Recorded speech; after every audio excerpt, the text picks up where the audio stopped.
Okay, good morning, everyone. This is Fremont County case CR 22211623, State of Idaho versus Chad Daybell. This is the time set for some motions this morning. Representing the prosecution in this case is Rob Wood, Lindsay Blake, and Rachel Smith, who are appearing by Zoom. Representing the defendant, Mr. Daybell, is attorney John Pryor. Pursuant to the Idaho Supreme Court's most recent order regarding court operations during the COVID-19 pandemic, this court hearing is being conducted by Zoom. The proceedings being recorded on the Zoom software, also recorded on the FTR system of Fremont County, and also is being reported by the court reporter. In addition, in order to allow public access and help and allow for that access, the hearing's being live streamed on the court's YouTube channel this morning. So we've got motions. This was originally scheduled on a change of venue motion. In the interim, we've had other motions filed of late that I think need to be brought up first. I'll just go through the motions that I see are pending today. There was the change of venue motion that was filed by the defendant on July 21st. The state filed its response to that on September 29th. On September 29th, also the state filed a motion to sequester a jury and bring a jury in from another county for the case. On October 4th, Mr. Pryor filed a response to that motion and also a motion to continue the hearing on that motion. And I allowed for shortened time to hear the motion to continue. Also, there was a motion to seal the hearing today that was, I think, filed yesterday on October 4th. And that was under a request by the state to seal today's hearing. And so I think the first issue we need to bring up probably is the motion to seal the hearing, which was filed on September 30th. And I've reviewed the motion. I'll hear argument on the motion at this time. Ms. Blake, if you're the one that's going to be arguing that motion to seal. Your Honor, I'll be arguing that motion. All right, thank you, Mr. Wood. We'd ask that this motion be heard, not in the public view, where we're discussing issues that might need to be sealed. We leave that to the discretion of the court, but we don't think this specific portion of the motion or hearing needs to be broadcasted. All right, any response, Mr. Daybell? I'm sorry, Mr. Pryor. Yeah. Mr. Daybell is judge for the record to my right today in the office. Judge, frankly, there's no reason to seal this hearing. I previously provided to the court, I believe just short of 8 o'clock this morning, not only a list which had previously been described of all my exhibits, but also the thumb drive containing all the exhibits, as well as the slides that I anticipate using as part of my venue. From my perspective, there's nothing objectionable, and I purposely, obviously at a discussion with the Your court. Honor, he's arguing not about whether or not we should, about the actual motion, not about whether or not this portion of the hearing should be not be live streamed. Well, Judge, the point is that there's no reason to seal this. This idea that everything should be sealed because the prosecutor doesn't want it disseminated out in the public. The right to a fair trial and the right to everybody hearing the evidence and what's being alleged by both sides is particularly important. And I can't for the life of me understand why this prosecutor wants to stop the public from observing the reasons for this court to potentially change venue. Now, I understand. Again, Your Honor, he's already arguing the motion. I haven't even had a chance to. I'm not arguing the totally motion. Inappropriate. And Well, it's not Counsel, not inappropriate. it's a fairly straightforward issue. And let me just indicate, part of the issue here is typically if we didn't have the COVID issues and the limited court operations as a result of that, we would be doing a hearing in person. And if we were doing a hearing in person, then we would be in open court. And then the question would be, are we going to be in open court or closed court? Because of the COVID restrictions we've got and an order we just had recently, which imposed further restrictions, the court determined that conducting this remote was in the best interest of complying with that Supreme Court order for this type of motion and hearing. On the Idaho Court Administrative Rule 32 does give the court some discretion to seal or close certain hearings or seal either close the hearings, seal the record of the proceedings, or both. The court has considered that in the context of this motion, and I do find that this is a hearing that typically would be open to the public. It does deal with some issues that could create further dissemination of the information we're talking about on the change of venue. But I think there are ways to do that that are less restrictive than simply closing the hearing and sealing the proceedings. That's kind of a remedy of last resort under Rule 32. And so I am going to deny the motion to seal this hearing. Part of the issue also is, well, what I'm going to do is, I do know there are potential exhibits and there may be some testimony that needs to go off the record. And that can be done in the context of, I'll give you an admonishing instruction that if we are going to get into information that's clearly inflammatory, that's clearly going to possibly create an unfair bias or prejudice to potential jurors in this case, then I'm going to admonish counsel not to just put those matters out there without giving me an opportunity or the other side an opportunity to object and determine whether or not that should go into a closed portion of the hearing where we can go still on the record, but outside of the live stream portion of the proceedings. The exhibits can be reviewed in camera. I'm going to instruct counsel, they're not going to be broadcast or live streamed, the particular exhibits that may be used in support or opposition to the motion. And so with those precautions in place, I don't think we rise to the level of needing to close the hearing and seal the proceedings under 32, because again, this is typically something that the public's entitled to see as an open hearing in a criminal proceeding. So with those admonishments in mind, counsel, we're going to go forward. This will be an open hearing. And if we do have matters that need to be taken up off the record, we can do that. And I have the ability to close that part of the hearing or seal that part of the proceedings. So that'll be my ruling on the motion to seal. Any questions on that ruling, Mr. Wood? No, I would just note on the record that the state filed the motion. Mr. Pryor clearly argued that the state was not allowed to make any argument in favor of its motion. But we do understand, Your Honor. Thank you. All right, thank you. Any questions on that, Mr. Pryor? No questions, Judge. Thank you. Okay. The next issue that I think we need to raise would be the motion to continue, because I know it'll get into the middle of that when we're doing the venue motion, but there was a motion the state filed to sequester, and there was a motion then to continue the hearing on that. So I want to be heard on that motion to continue the hearing on the state's motion, Mr. Pryor. If I may, Judge. Yes. Judge, I took the liberty of spending the entire weekend putting together a brief on what I think are the pertinent points. I'm not going to belabor them. If the court looks at my reply, you will see there are a number of issues that come into play.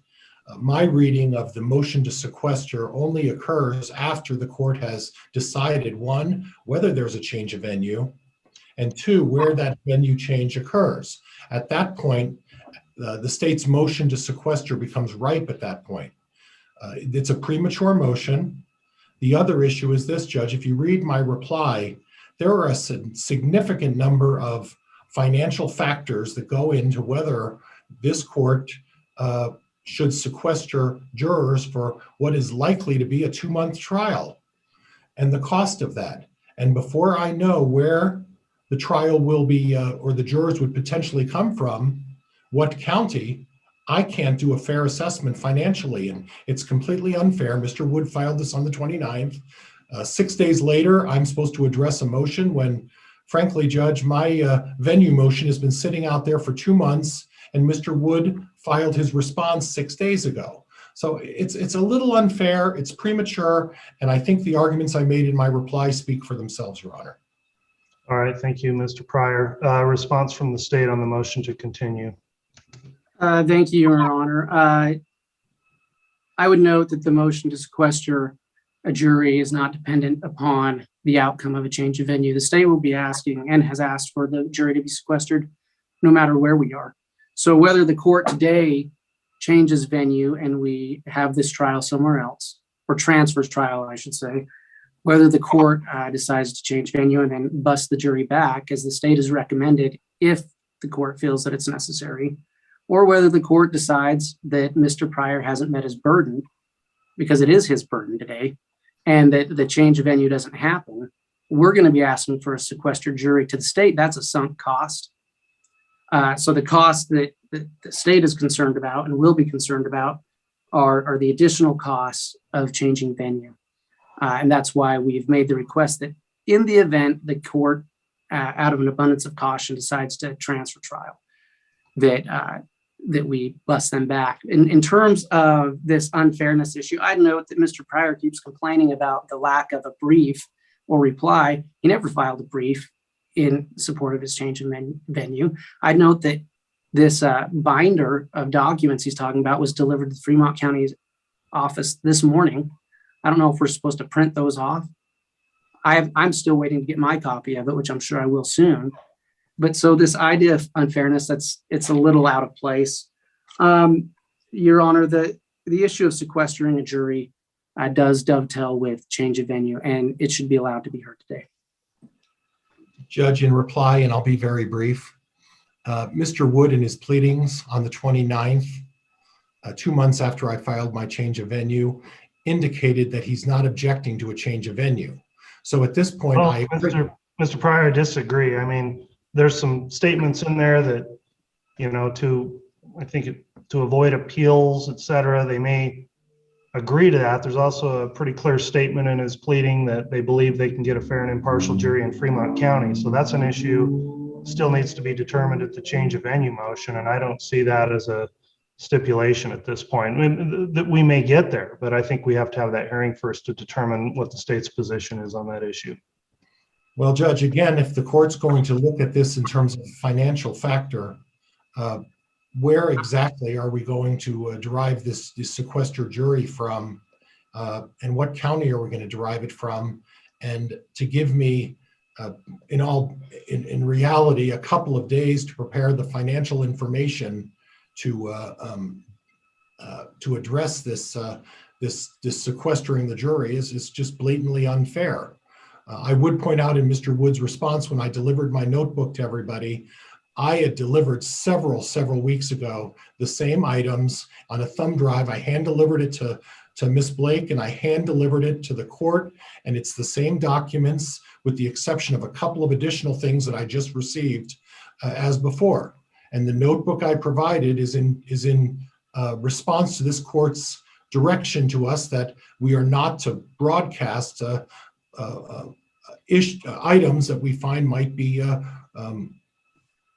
influencing how the jury and potential jury would look at this. So I'll explain the notebook and I'll explain, but all of the documents have been provided, and they were previously provided probably 6 weeks ago. So Mr. Woods, I don't appreciate the argument. Well, all right, I'll go back on that point. Really, the argument kind of stemmed from something that you brought up at the prior hearing, Mr.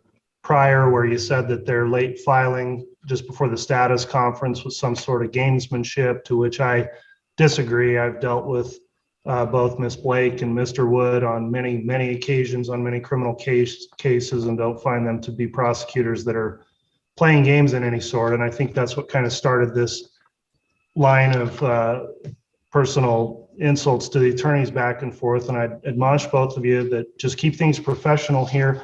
I'm not sure what the late filing reason was. On the motion to sequester, I know that it was filed on the 29th of September. We're now on the 5th of October. According to Criminal Rule 45C, motions need to be filed at least 7 days before hearing. And so that's one reason I'm looking at to grant the motion to continue on the issue of sequestering a jury. But I think more importantly, going to the point of the substance of that motion, I think it is premature because the decision needs to be made as to venue. And that would actually, it's not technically change of venue, it's the transfer of the trial if that does happen. Where that would be and how that would be done is only going to be determined after we make the decision based on the pending motion today. So I still understand the state's request, and we may need a future hearing on that, or the court may be able to determine that from what's heard today. But in terms of a separate hearing on sequestering the jury, I think it is premature. The other factor I'm looking at is the fact that we don't even currently have trial scheduled in the case because we need to get through this venue motion. And so for those reasons, I am going to grant the motion to continue on the sequestration issue. That motion then will be kept under advisement until such time as it can be heard at a future date. So that'll be the ruling on that. So council, that'll bring us up then to the motion we're here for today, which is the motion filed on July 21st, which is styled as a motion to change a venue. The court would note that's filed under Criminal Rule 21, which is a transfer of trial. So to be clear, the venue itself of the case does not change, but the location of the trial is what we're talking about, whether or not that should take place in Fremont County or not. And I'm prepared to hear argument on that issue today. So Mr. Pryor, are you ready to present argument in support of the motion? And then I'll ask the state if they're ready to respond on that. Yes, Judge, and I will be calling my first witness, Mr. Bryan, when the court directs me to start. All right. Who's going to be arguing in opposition on behalf of the state on this? Your Honor, the state would, and with due respect to the court, the state does have a standing objection to holding any hearing which may affect the trial rights of Lori Vallow Daybell while her case is stayed and while Mr. Daybell has waived his speedy trial. We understand the court's ruled on that. We're not making a motion, just putting that objection on the record. Very well. Objection so noted. As we get started here, I do think it is worth pointing out, wouldn't typically ask for something like an opening statement on a motion, but I do want some clarification if I could. I think before we get into argument on the state's position here, because again, there was some talk that maybe the state is either conceding or stipulating that trial should be transferred. However, I'd note in the state's response also, there was a pretty unequivocal statement you've got on paragraph 6, page 5, that says the state asserts that the citizens of Fremont can provide fair and impartial jurors capable of following instructions from the court. So I guess I'd like some clarification on where the state stands on this issue before we get started. Mr. Wood? Sure. Absolutely, Your Honor. And I would note that the state never said it stipulated or conceded that a transfer trial was necessary. What the state has said is, one, we do believe that a fair and impartial jury can be found in Fremont County. We don't believe that the defendant will be able to meet that burden. Two, however, we do recognize it's a matter of discretion for the court, and as long as the court reasons it out, that decision should be upheld. What we've said is, in an abundance of caution, in the event that the court decides to transfer trial, we won't object to that if we can follow the code and bus the jurors back in to Fremont County, hold the trial where venue is proper, which I would note is specifically provided for in statute. I'm not making that argument right now, just that's the state's position, that if that's the case, and we certainly don't object to that out of an abundance of caution. But as to whether or not a transfer of trial is necessary, no, we don't believe that it is. Okay, I appreciate the clarification on that point. So with that in mind, then, it will be a contested motion. So Mr. Pryor, it is your motion. If you'd like to call your first witness, then you may. Judge, I would call Mr. David Bryan from Ironwood Insights, if the clerk would swear him in. All right, Mr. Bryan, if you'd please raise your right hand, I'll have the clerk administer the oath. Solemnly swear or affirm the testimony you will give in the pending cause will be the truth, whole truth, and nothing but the truth, so help you God. I do. All right, thank you. You can lower your hand. as we get started here, Mr. Pryor, I would ask that you keep in mind the admonishment I gave previously in terms of any specific references that would be particularly inflammatory or otherwise that may further compound this issue. We can do things not off the record, they'll still be on the record, but in a closed portion of this hearing. So I'd ask you to keep that in mind when you're eliciting responses from this witness. And with that in mind, you may inquire. Mr. Bryant, would you state your name and spell your last name for the record, please, sir? David Allen Bryant, Bryant. Mr. Bryant, how are you employed, sir? I am the Vice President of Analytics at Ironwood Insights Group. And what is Ironwood Insights Group? It's a full-service marketing research firm based in Arizona. Okay, and you were retained to do a survey regarding the Lori Vallow, Chad Daybell case. Is that correct? Correct. And what steps did you take as part of your process to conduct that survey? Well, the first thing I did was I did a literature search on media so that I was aware of all of the various names and people associated with this case. I then developed the questionnaire, and that questionnaire was sent to Mark Means. I don't know if he shared it with you or not, Mr. Pryor, but we then received some corrections back on the questionnaire. Once that was approved, we then programmed the questionnaire for both telephone and internet. And we administered that survey between February 15th and February 28th earlier this year in 2021. Okay, let me talk a little bit about your experience in conducting these sorts of surveys. Can you provide us some background information in terms of your experience in doing these sort of things? Yes, I have been doing marketing research, survey research, polling research since 1980, when I originally started working for Dr. Richard Worthlin, who was Ronald Reagan's pollster. So I've been doing this for over 40 years and analyzing statistics and designing questionnaires and preparing reports based on those survey results. So you have done this for a significant amount of time, have a significant amount of experience. Is that a fair assessment? Well, I like to think so, yes, 40 years. Is there anything that, as part of this survey, that you deviated from in terms of the standards that are put upon people who conduct surveys in your particular business? No, we adhere to the standards of APOR, the American Association of Public Opinion Research, and the Insights Association.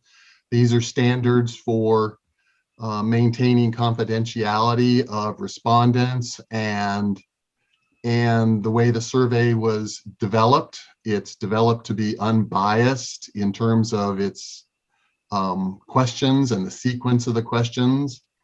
And so, no, we strove to adhere to the highest standards, which is, in my opinion, the APOR standards, the American Association of Public Opinion Research. Now, previously, last week, you provided me a copy of the study and the questions. Is that right? Correct. And Judge, those questions in that study were submitted to the court as exhibit. I believe it's exhibit number 10. You and I discussed the Ironwood Insights report. We discussed the survey, and the copy you provided to me was a true and accurate copy of the survey that was conducted in this particular case. Is that correct? Correct. Judge, I would move for admission of the Ironwood Insights report and survey. That's marked in the booklet that I provided to counsel and to the court and to your clerk as exhibit number 10 in my notebook. All right. Your Honor, the state of Jackson would like to ask some questions in aid of objection. All right, go ahead. Thank you. Mr. Bryant, I'm not going to get into any of the specific findings of your survey as I ask these questions. but I do have a few questions. You did say that you provided an initial questionnaire to Mark Beans and he provided corrections. Is that true? Yes, Mr. Bryant, are you familiar with the standards set forth by the Pittsburgh Press Club versus United States case for admitting surveys and polls into evidence? no, Okay. Are you aware that when a survey is supposed to be admitted into evidence, that the survey must be conducted independently of the attorneys involved in the litigation? no, Okay. I want to ask you a couple other questions. Go to the admissibility. Again, I'm not going to ask you any of the substance of the survey. In your survey, how many counties did you conduct a survey in? 4. What were those counties? Bonneville, Fremont, Jefferson, and Madison. Okay, and what percentage of the people surveyed were in Fremont County? Judge, we're going beyond the scope of his objection. At this point, he's questioning my witness. This goes directly to admissibility. All right. And before you jump in, counsel, give me an opportunity if there's an objection. The issue here is admissibility. Exhibit 10's been offered. There's been an objection. Without getting further into cross-examination, which this is becoming, Mr. Wood, what is the grounds for the objection to Exhibit 10? This poll is irrelevant, Your Honor. And what's that based on? This poll is a combination of a survey of Bonneville, Fremont, Jefferson, and Madison County. We are here today for the sole purpose of determining whether or not Fremont County is an appropriate venue. And yet this poll does not provide survey results simply for Fremont County. It's a combined poll. Now, Mr. Bryant may have had a reason at the time to do that. However, we're not here today to determine if Bonneville, Madison, Fremont, and Jefferson combined can provide a fair and impartial jury, just Fremont County. And so where this poll has all these other results from other counties, almost 90% of the results are from other counties. And it's not divvied out by county. This poll is irrelevant this survey and report are irrelevant to today's proceedings. All right, Also, this poll does not meet the standards met and Mr. Pryor has not even made an effort to lay the foundation required by Pittsburgh Press Club versus United States. So there's also a foundation objection. All right, your response to those objections, Mr. Pryor. Judge, to suggest that I'm supposed to limit my survey to one particular county is ridiculous. And to suggest if he wants to make the argument that because Fremont was only a portion of this survey, that the results are invalid, I'll be dealing that with Mr. Bryant. As far as the Pittsburgh case that he refers to, Judge, the survey, if you read the case, it says that the attorney is involved in the actual polling. The attorney's intimately involved in the case. To suggest that Mr. Means or myself cannot make suggestions to Mr. Bryant in terms of what areas we would like to explore for purposes of a survey is absolutely ridiculous. And Mr. Bryant's going to address those. All right, there's a pending objection. Counsel, I'm going to take this under advisement for just a minute and review that case. I've seen the case, but I haven't read it recently. So I'm going to take a moment, take a look at that. After I've reviewed that case, I'll come back on and make a ruling on the objection as to foundation.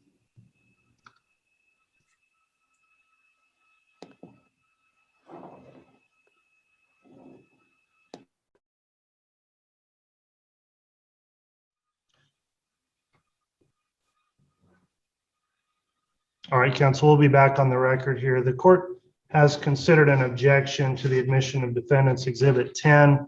The state cited the Pittsburgh Press Club case. Courts reviewed that, which raises the issue of whether or not a survey would be admissible if it is material, if it's more probative on an issue than other evidence and has circumstantial guarantees of trustworthiness equivalent to those of the class exceptions they talked about in that case. And then the proponent of admitting that has the burden of establishing the elements of the admissibility. So at this point, the objection was based on relevance and foundation. On the relevance issue, I do find that for purposes of this hearing, there's been a foundation, it's been established that it may be relevant, subject, of course, to cross-examination if Mr. Wood believes there's issues with the way it was conducted. In terms of the foundation, at this point, I would indicate, Mr. Pryor, I don't believe there's been a sufficient foundation laid for the admission of that, but I'll allow additional foundational questions if you have those from your witness before making a final ruling. Okay. And Mr. Bryant, I want to start again. Can you hear me, sir? Yes.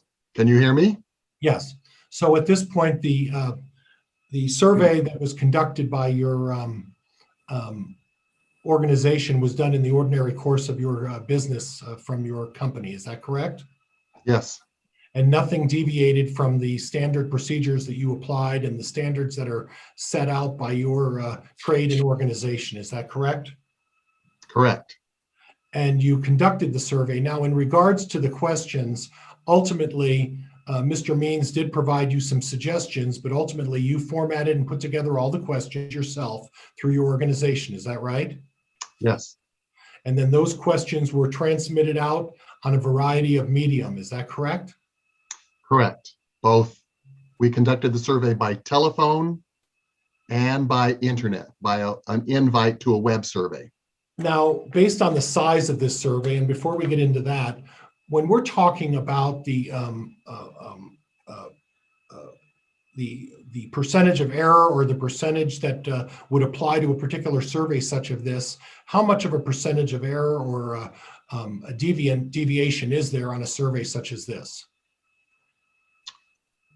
The traditional explanation in a beginning statistics class is you assume that responses are 50-50. 50% said yes to this or 50% said no. So based on that 50-50, we had a total of 177 completed surveys, which yields a sampling error of plus or minus 7.3%. That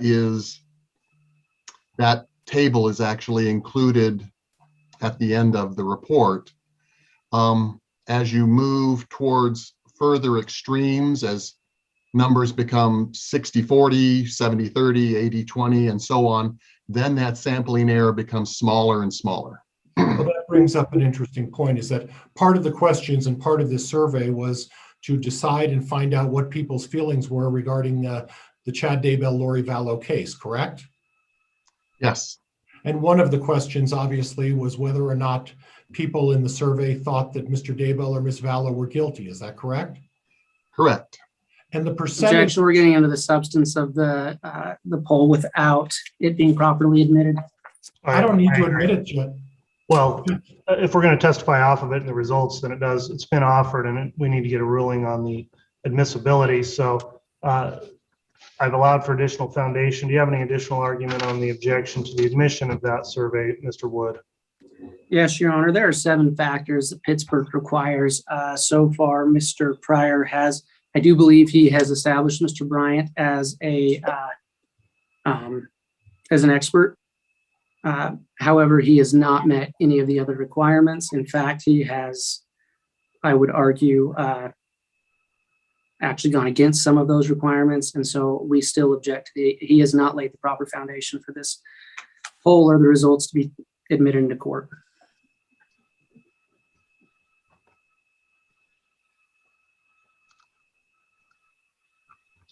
All right. At this point, I have considered that objection in light of that Pittsburgh Press Club case. I would note that the question here is not ultimate admissibility at trial for either a jury or a court to consider on the ultimate issue that may go to the results of the survey, as was the case in there. This is a hearing as it relates to argument regarding publicity in a venue motion. And so based on the context of where we are, the court does find that for purposes of this hearing only, the survey will be admissible, of course, subject to cross-examination. Mr. Wood, if you have an issue with the way it was conducted. So the court will allow the admission of exhibit number 10, and that will be admitted into the record. Thank you, Judge. May I continue? You may. And Mr. Bryant, so we were on the subject, I'm sorry, I just had a hesitation there. Mr. Bryant, we were on the subject of the survey that was conducted in this particular case. And one of the areas of the survey addressed the issue of whether or not the people who responded to the survey felt that Mr. Daybell or Ms. Vallow were guilty. And can you talk a little bit about the response that you elicited from the survey? Yes, the specific wording of the question was, and this is question 9, if you were to say you lean one way or the other right now about the guilt or innocence of Lori Vallow Daybell and Chad Daybell, which way would you lean? Now, from the 177 respondents, we had 82.4% said they were guilty. Okay. And only one person said they were innocent. We had we had 3.4% said they were innocent until proven guilty, and 11.4% said that they needed more information before they were able to answer the question. Okay. Now, in applying the margin of error on this particular question, 82%, what is the range of possibility? You had previously discussed that as you get higher up in the level of percentage. Now, we're talking a situation where 8 out of 10 people from Madison, Fremont, Bonneville, and Jefferson County determined 80% of those people in the survey from those particular counties determined that Mr. Daybell and Ms. Vallow were guilty. What's the margin of error? How high could that number actually be, given the margin of error that you would, from your experience, apply in this particular case? Your Honor, I'm going to object to relevance where, again, this doesn't just apply to Fremont County, and we're dealing with multiple other counties. Judge, you've already ruled on that. Can I go forward, please? I'll overrule that objection. Go ahead. Again, sir, what is the margin of error when we're talking about 8 out of 10 people, more than 8 out of 10 people already determining in this particular district that Mr. Daybell is guilty? What's the margin of error, sir? 5.8%. So if we apply the 5.8 to the 82 point, what percent? 82.4. Now my math may be a little off, but I come up with 88% given the high end of the margin of error. Is that fair? Sure. Okay. Well, 5.8 plus 8.4 is Well, 82.4 plus 5.8, yes. In north of 88% of the people believing that Mr. Daybell is guilty. Is that fair? Yes, but it also goes the other way. It goes. And I'm going to talk about that. It can go the other way as well. It could go down to 77 or 76 point something percent, correct? Correct. Now, in your experience, and you talked about over 40 years doing this, how often have you run into a poll that was so slanted in one particular direction? Well, it does occur. If you ask someone how satisfied they are with their new car, 82% might say they're very satisfied with their car. In this case, this is a very large percentage of people who believe that Lori Vallow Daybell and Chad Daybell, well, they lean towards their guilt. Okay. Now It's a very high percentage, yes. So you would consider this a very high percentage? Yes. Okay. Now, one of the other questions applied to whether or not Ms. Vallow and Mr. Daybell could get a fair trial, correct? Correct. Now, taking into consideration that over 82% believe that Mr. Daybell is guilty, one of the other questions you asked is whether or not he could get a fair trial. What were the responses in regard to that? Well, we had 22.6% said that they definitely will receive a fair trial in Fremont, Madison, Bonneville, or Jefferson County. And an additional 37.3% said that they probably will, which is a total of 59.9%, almost 60%, or 6 out of 10 respondents felt that they would receive a fair trial in one of those 4 counties. Okay. So I'm a bit confused. 82% say that he's guilty, but in spite of being guilty, he'll still get a fair trial. Is that what the polling seems to suggest from the folks in Jefferson, Fremont, Madison, and Bonneville County? Correct. Okay. Now I want to talk about particulars by way of county, and Mr. Wood brought this up. What are the percentage of respondents from Bonneville County? 55.4% of all the respondents were from Bonneville. Obviously, that's where we were able to get the most respondents. And obviously that's a significant population in Bonneville County as well, correct? Correct. We're talking somewhere around 120,000 plus people, correct? I can't verify that. Sorry, I didn't verify those numbers before getting on this. And obviously, if you're talking about Boise, you're talking about a market it's not as big of a market as you would find 500,000 people in the Boise market, correct? Well, that's correct. Objection assumes facts, not in evidence. Sustained. I'll strike that answer. Okay. So at this point, what were the percentage of Fremont County? We were only able to obtain 10.2% of our 177 respondents. So about 18 people were from Fremont County. Does that change your factors in terms of the margin of error any? Well, not on the overall survey responses of 177, no, but if we had to just analyze the 18 people in Fremont County, yes, it would create very large sampling errors. Right, right. So the idea is not just to limit yourself to Fremont County. The idea is to get an overbroad spectrum of people from a variety of areas to get a more accurate polling of what people's beliefs are. Would that be fair? Yes. Okay, so what did we do in Jefferson County? How many people over there? Well, we received 15.8%, about almost 16% of our 177 are there in Jefferson County. And then how about Madison County?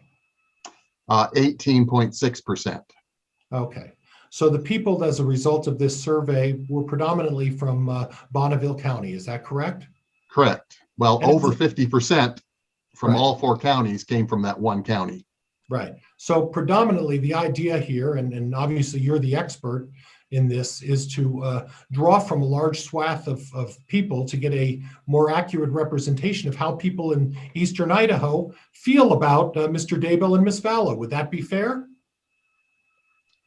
Well, that was the objective, yes, to collect information from all four of those counties. And the cumulative information only provides at 80%, all of the cumulative counties and the information that was obtained provides a margin of error of just a little over 5% then, is that correct? Well, on that one question where it's 82% who said yes, they leaned towards the defendants being guilty. Right, okay. Judge, I don't have any further questions. I'll defer to counsel at this point. All right, Mr. Wood, cross-examination. Thank you, Your Honor. Mr. Bryant, thanks for being here. I want to talk about the universe you chose to conduct your poll. You did state, correct, that your participants needed to be at least 18 years of age, and either have a valid driver's license or be a registered voter in Idaho living in Bonneville, Fremont, Jefferson, and Madison counties, correct? Correct. And you did that to make sure that the people you polled were potential jurors, correct? Correct. Okay. Now, I want to talk about, you said Mr. Means gave you suggestions on questions. Yes, I wrote the question, and I have to tell you, thank you for asking that. The one big change that Mr. Means gave is he wanted to make sure that the word Vallow was included in Lori Vallow Daybell's name. Okay, but so he did participate at some level in the creation of the questions. Yes, I did not include Vallow in Lori Daybell's name. And did he make any other suggestions to you? I don't recall that he did, no.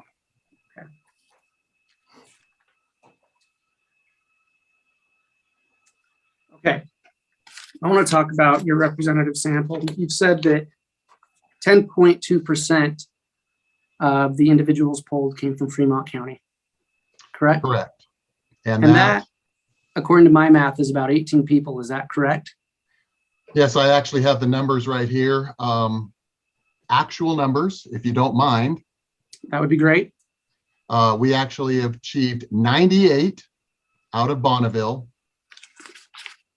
18 out of Fremont, 28 out of Jefferson, and 33 out of Madison.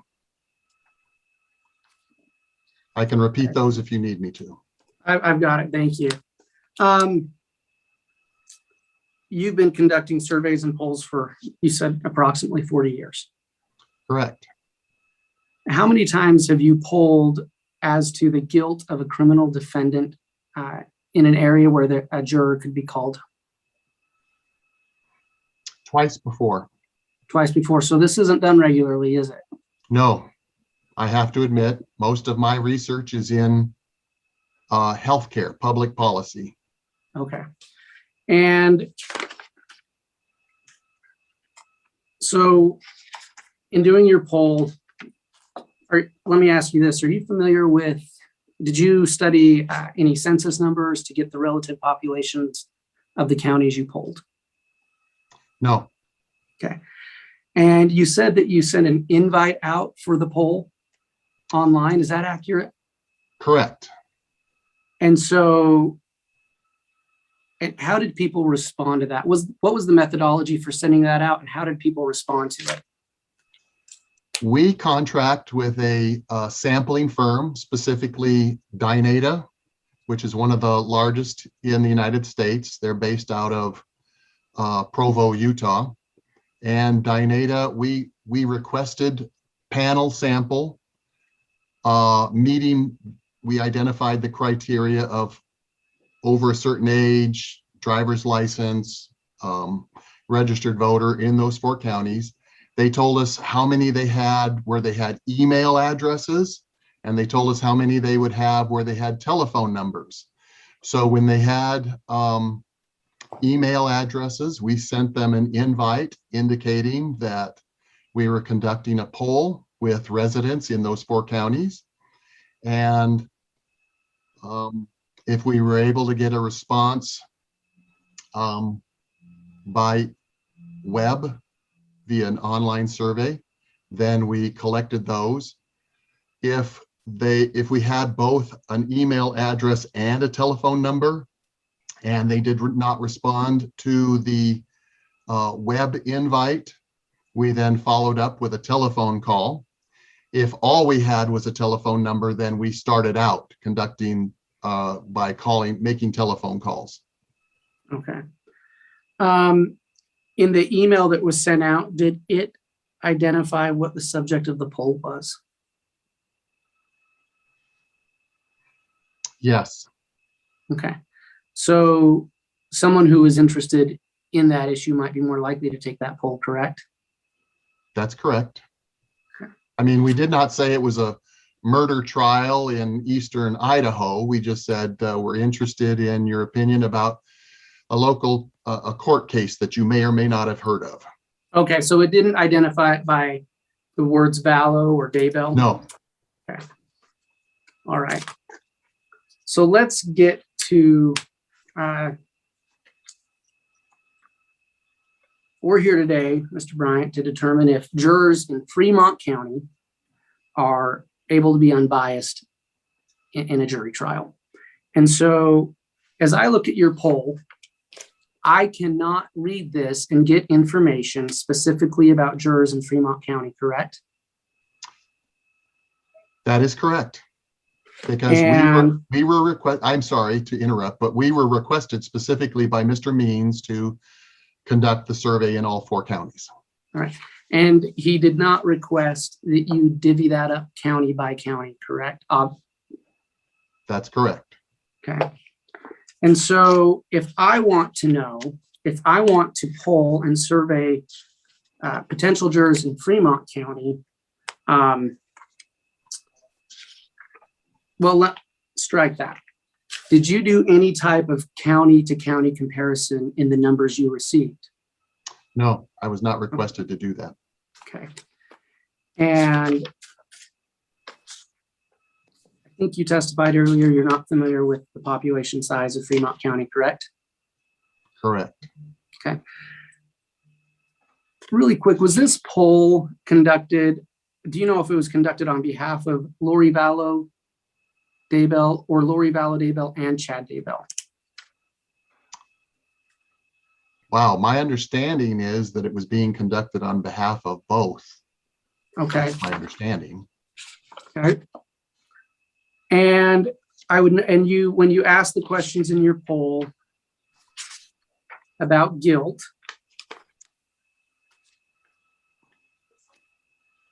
say question 9, you didn't separate Lori Vallow and Chad Daybell, did you? No, So again, and sorry, I kind of got off on a little bit of a tangent there, but if I want to, again, I can't look at this poll and know and separate information about Fremont County without it being combined with information from those other 3 counties. well, I could do that, but given that we only have 18 respondents from that county, your sampling error is going to be huge. And I usually, as a rule of thumb, we don't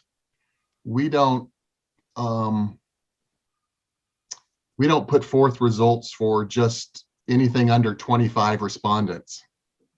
And with only 18 in that particular county, the numbers would have very large sampling errors.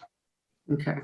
And so would you agree with me that 18 individuals is a very small amount of individuals to poll on an issue like this? Well, if I'm looking at just that one particular county, yes, but the objectives that were given to us from the research specifications were not to just survey just one county. Sure, and I understand that. And the questions I'm asking are not necessarily what you were asked to do. We understand you were given a commission and that you followed that commission. I'm not questioning that. It's the applicability to Fremont County. And well, with only 18 respondents, I would not apply the results from those 18 respondents to reflect the entire opinion of residents in Fremont County. Thank you. I have just a couple more quick questions. I would note that your question 1, it reads, are you familiar with any crimes that happened in the Rexburg area over the last couple of years where 2 or more people were killed? That's the question, correct? Yes, And you would agree, would you not, that the moment you say the word crime, you imply that someone's guilty, correct? Because crimes don't commit themselves. well, you're getting into semantics here, Mr. Wood. I guess Okay. that's the language I put in the questionnaire, and Okay. nobody objected.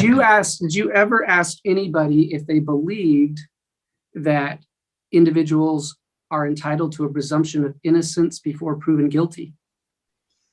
No, that was not the objective. However, we did have that as a response category that had been assigned to question 9. Yeah. When you're reading just for clarification, when you're doing a web survey, these were all what we call closed-ended questions. And so when someone saw the question 9, if you were to say you lean one way or the other about the guilt or innocence of Lori Vallow Daybell and Chad Daybell, which way would you lean?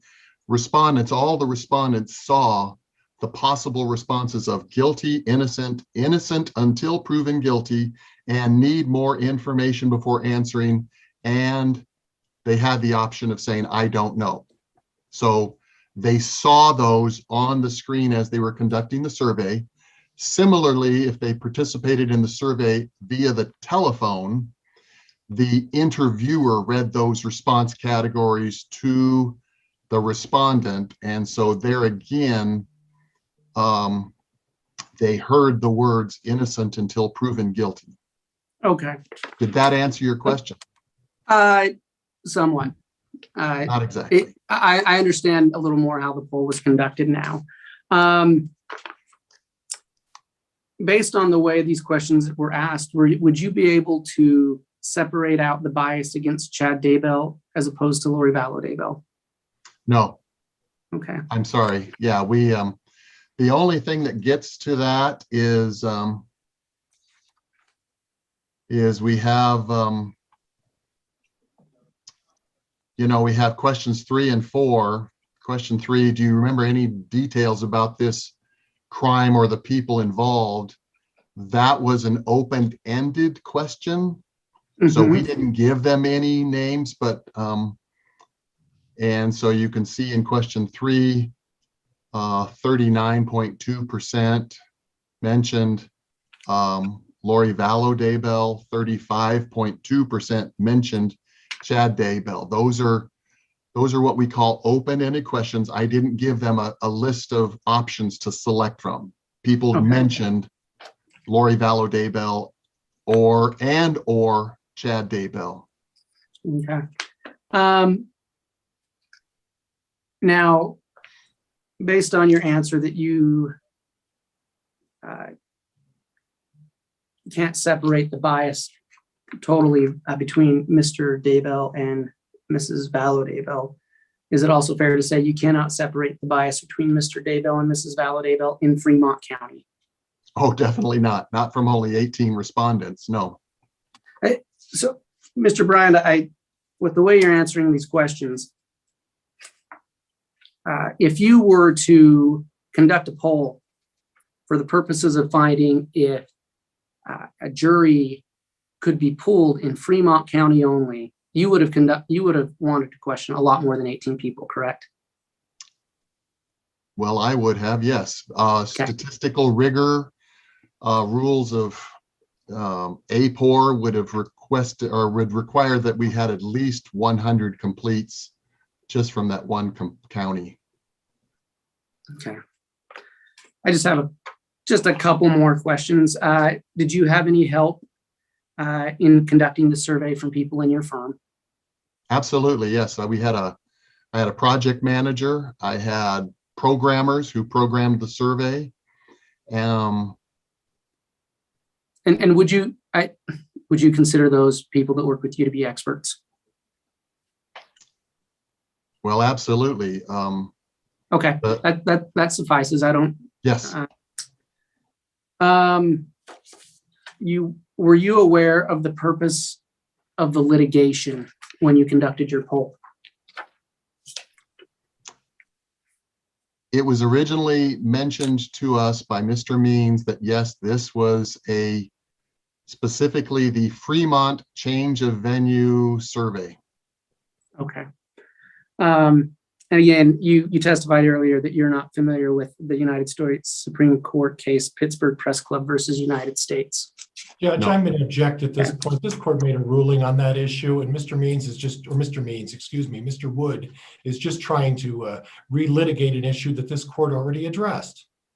Your Honor, I'm entitled to ask questions that go to the weight of the survey. I'm making a ruling already, Mr. Wood. It's overruled. I think it is still relevant, so you can answer the question or you can re-ask it, Mr. Wood. No, he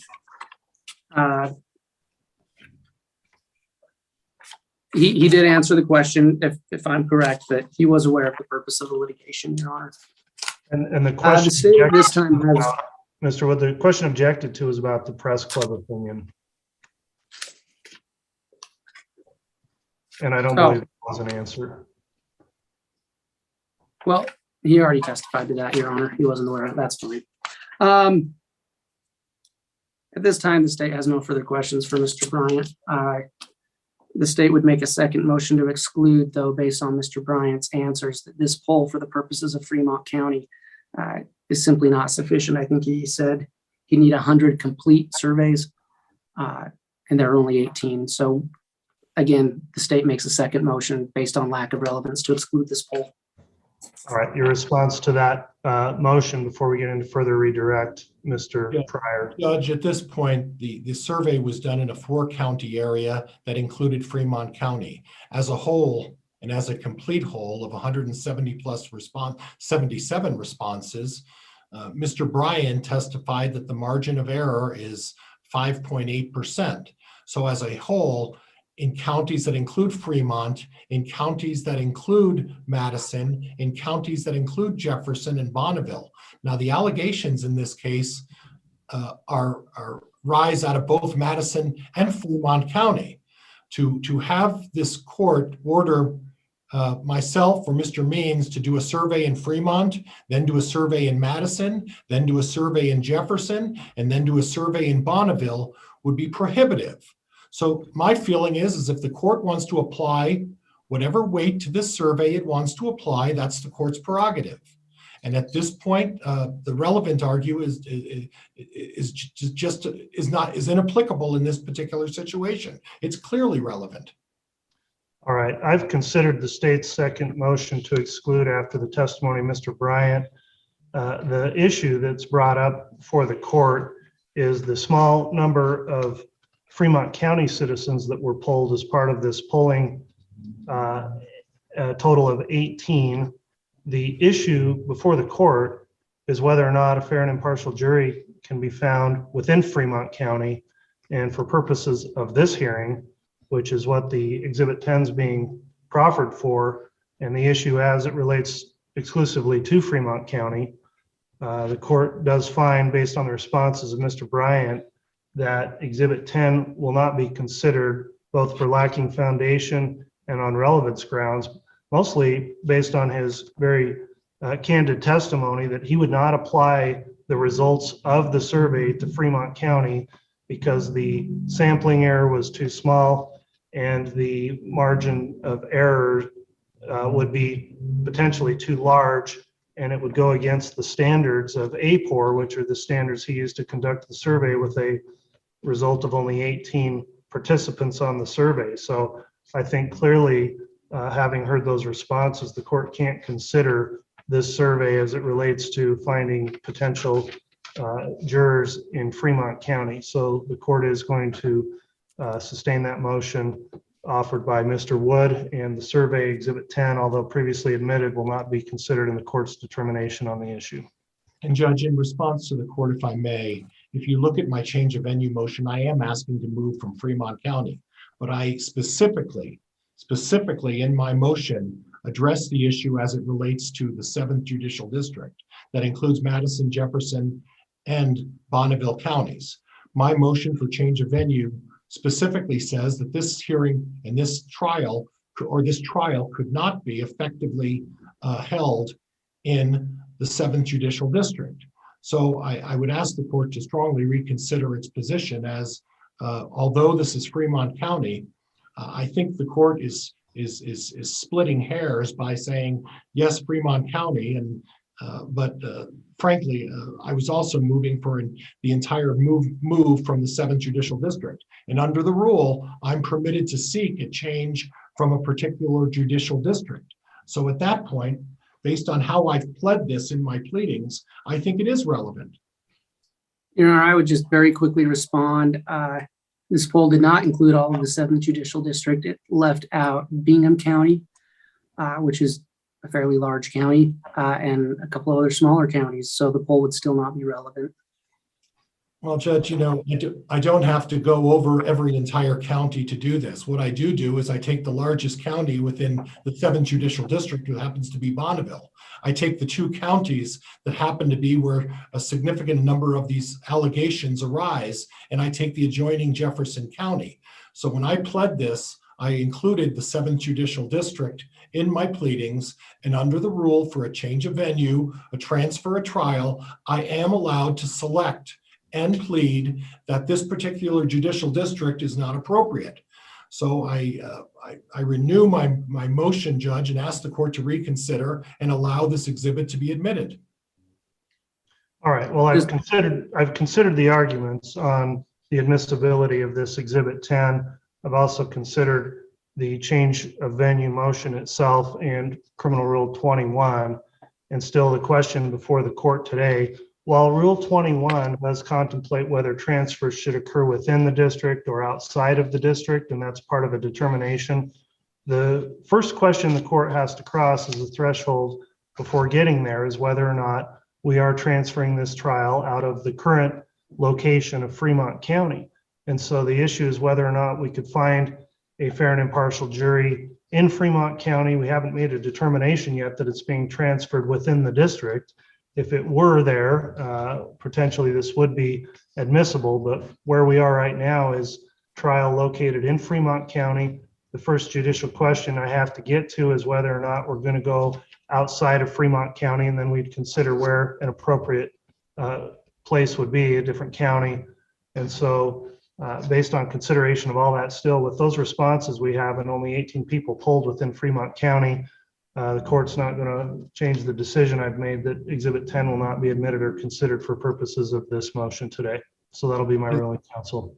And Judge, I guess in my position, simply if the court is excluding the report for purposes of Fremont County, at such time, if the court decides that Fremont County is not appropriate and it is looking at whether or not the 7th Judicial District is relevant, at that point, this report does become relevant at that point. Well, that is a potential, Mr. Pryor, because under Criminal Rule 21C, under Parts 1 and 2, there may be a determination made as to whether it should stay within the 7th District or without. And I would reconsider the ruling if we were looking at potentially moving within the district. So for purposes of where we're at today, I'm not considering it, but your point's well taken there. All right, and Judge, so at this point, I would reserve my ability to seek a motion from the court asking that the court apply Mr. Bryant's report in the event the court moves this case from Fremont County, and it has to, at that point, under the rule, consider an appropriate judicial district. All right, I'll just take that request under advisement at this time, depending on where we end up. So, and I have nothing else for Mr. Bryant, Judge. Okay, thank you, Mr. Bryant. Then that'll conclude your testimony this morning. Thank you. I'm free to leave the Zoom meeting. You are. You can log off. Thank you, Judge. Thank you. All right. Do you have another witness to call, Mr. Pryor? I don't have witnesses, Judge, but this may be an opportune time to have a meeting to discuss my notebook and how I would present the remaining exhibits in a way that complies with the court's admonishment about unnecessary advertising. So I would like to have a brief discussion about how I intend to proceed with the remaining documents and then go forward from there if the court would accommodate that request. All right. I think that that's a reasonable request. I think the time's good for that as well. You know, I would ask though if we could take a brief 5 to 10 minute break before that. Okay, so here's what we'll do. We'll take a break until 10:30, at which time I'll ask the clerk to please set up a breakout room where I'll meet privately with counsel. I will have the court reporter take a record of the proceedings of the breakout room, and we'll discuss potential exhibits to be admitted in furtherance of the motion. So we'll be in recess for 10 minutes, and then we'll reconvene in the breakout room. Thank you. You're welcome.